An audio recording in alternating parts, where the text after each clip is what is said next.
With Doubtnut, get instant video solutions to all your maths, physics, chemistry, and biology doubts. Just click the image of the question, crop the question, and get instant video solution. Download Doubtnut app today. Hello everyone.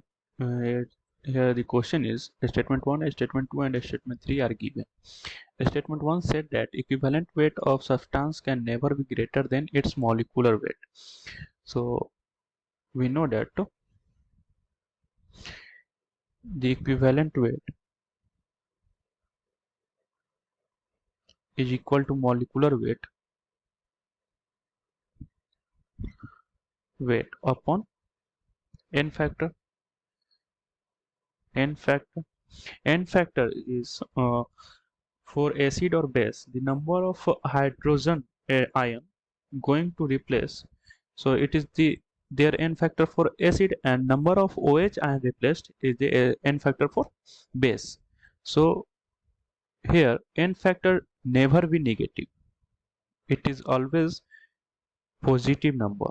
Condition is it is always positive.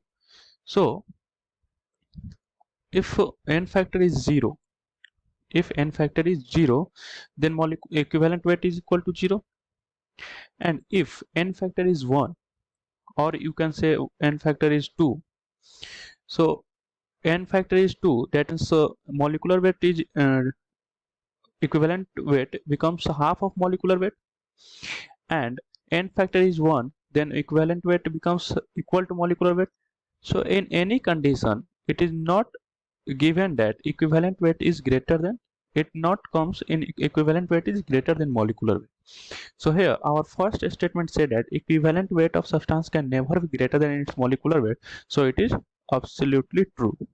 You can see from this condition.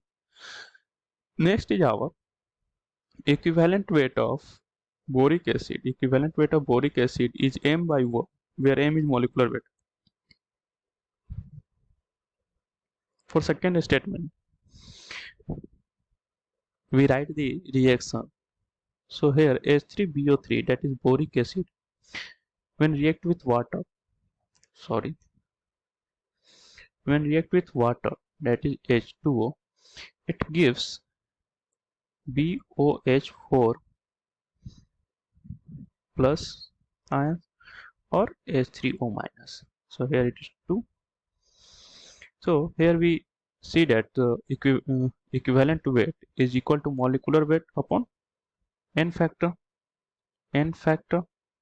So molecular weight is given, and we have to calculate the n factor in boric acid. So here we see that the n factor, that is it gives H ion to water, so it forms hydronium, that is H3O, right?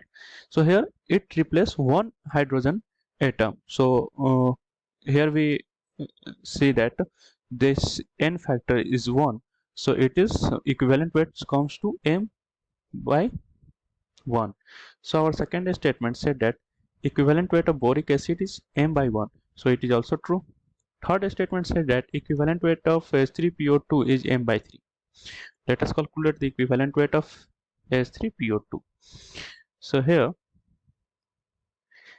H3PO2, after we write the equation here, H3PO2, when it forms PH3 and H3PO3. Here it is 2. It is 2.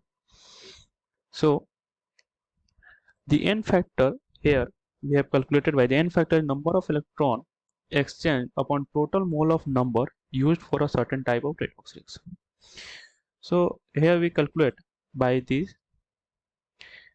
We can say that the number of so first we see here H3PO2 for pH3, shifted for pH3. So from here we calculate the oxidation shifting.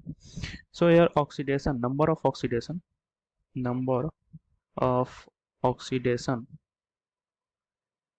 shift is from 1 to -3. 1 to -3, that means the 4 electrons are used.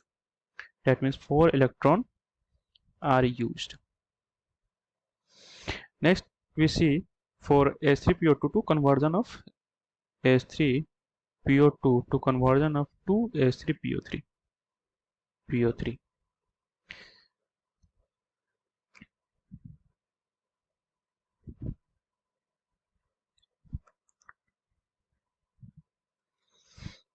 So here,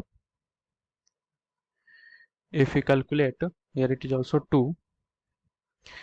So if we calculate the number of oxidation shift is from 1 to plus 3. 1 to plus 3. That means here 2 electrons shifted, but here 2 moles of H3PO3 is formed. So that is 2 into 2 electron, that is 4 electron here are used also.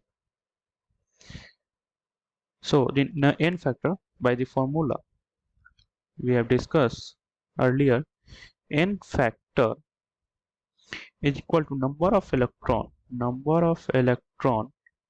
upon number of moles. So here we can see the number of electrons are used in 4 and number of moles we have got is 3, that is 2 mole of H3PO3 and 1 mole of PS3, so total mole is 3. N factor we have calculated, so now we calculate the equivalent weight. So equivalent weight is have formula molecular weight upon n factor. So here molecular weight is given, that is m, and n factor we have calculated recently, that is 4 by 3. It comes to 3m by 4. So this is the equivalent weight of H3PO2, right? So coming toward our statement, statements third said that equivalent weight of H3PO2 is m by 3. So it is wrong, because we have recently calculated as equivalent weight of here we write H3PO2 is equal to 3m by 4. So this statement is false. So coming toward our option, so our option said that true true false, true false true, false true true, true false false. So our option A matched with, so our correct option is option A. Thank you. For class 6 to 12, IIT JEE and NEET level. Trusted by more than 5 crore students. Download Doubtnut app today.